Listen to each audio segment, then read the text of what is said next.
Hey, Gigg's Movie Blog, it's Gigg here.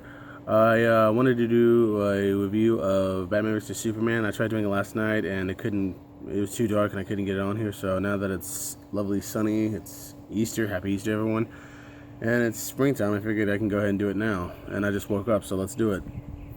I know the critics haven't been too kind to the movie, so I'm just gonna go ahead and say if you love Man of Steel, just go see this movie because Zack Snyder did the same thing, only instead of, they changed certain things. So instead of making us, see the movie and then finally they show the opening credits do start because it's not exactly a Man of Steel sequel. It's, Batman vs. Superman. It's a totally different movie. So, I mean, hell, Ben Affleck gets his name over Henry Cavill. So, there it is.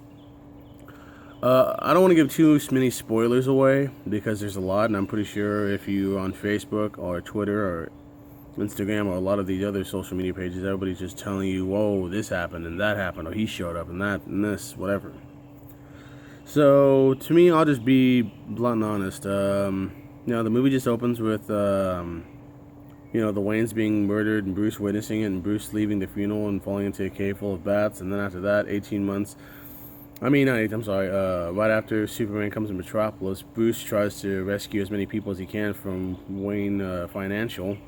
Problem is, Zod and Superman are still fighting, and the people were injured, and the little girl lost her mother, and Bruce is just the only one still standing. And then, of course, 18 months later, Congress and the government wants Superman's head on a platter because they feel he was responsible for what happened to Metropolis. And while this is happening, Bruce realizes the only way to stop him is to take him out. So he wants to fight him because he does, he believes he's here for evil. Alfred, on the other hand, just tells him he's not our enemy. The guy's been rescuing people left and right, and the only person he fought was General Zod, so why chance it? Of course, Bruce being hard-headed, he's not going to listen. Oh, Master Bruce, don't be that way. And while this is happening, Lex Luthor's also plotting against Superman too. And then a mysterious person named Diana Prince shows up, but we all know who she is.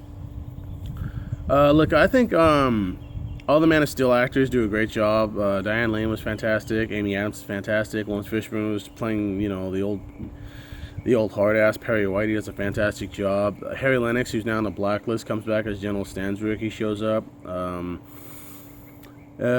think, and of course Cavill. Can't forget about Henry Cavill. He's still Superman, regardless of what we think. He still does a fantastic job. And then we get on to the new actors.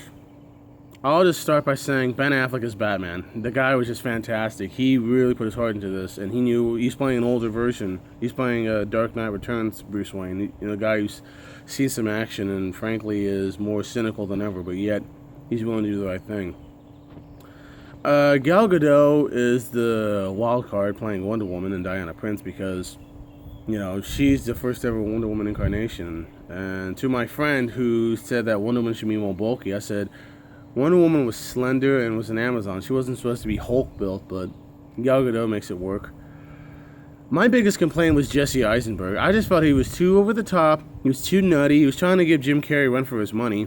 And he was hammy, and a lot of people thought he was just too eccentric. And I thought, if you're playing Lex Luthor, you have to be a cold, calculating hard ass. Not some Jolly Rancher eating, rockstar chugging, candy ass twerp. Which is what I thought Eisenberg was. I'm not saying he's a shitty actor. I mean, he's done great things. He was great in The Social Network. I loved him in 30 Minutes or Less and Zombieland. So he is a good actor. It's just in this movie, he was just too fucking hammy, and I just wanted to, slap him. So that was my biggest gripe about the movie. And the movie is called Batman vs. Superman, but basically there's everybody's expecting these guys to have an epic 5-minute slug down fight like Zod. I was like, that's not what the movie was about. Because the only reason they called it Batman vs. Superman is because they wanted to get people in seats, which they did. And, it's not like they, going away from that, I just felt they should just call the movie World's Finest, but, Batman vs. Superman is what people have been calling it for the past 3 years now, ever since Comic-Con 2013, so, it is what it is. So, all in all, it was a great movie. I don't care what the critics say. I don't give a shit what Rotten Tomatoes say. What the hell those idiots know? Both actors do what they can with what they give, and they are giving a fantastic performance. If, the rumors I've been hearing about Zack Snyder being kicked off of Justice League, and if that happens, then I'm like, you know what, give it to Ben Affleck, because Affleck not only proved he can be Batman, but he's also proved he can be a hell of a director and a filmmaker. Argo's living proof, and those 2 Oscars are proof as well. Anyways, just go ahead and give me your honest opinion. I'm going to upload this on YouTube and on Facebook, so this is Gigg. Once again, happy Easter. You guys take care. Thanks.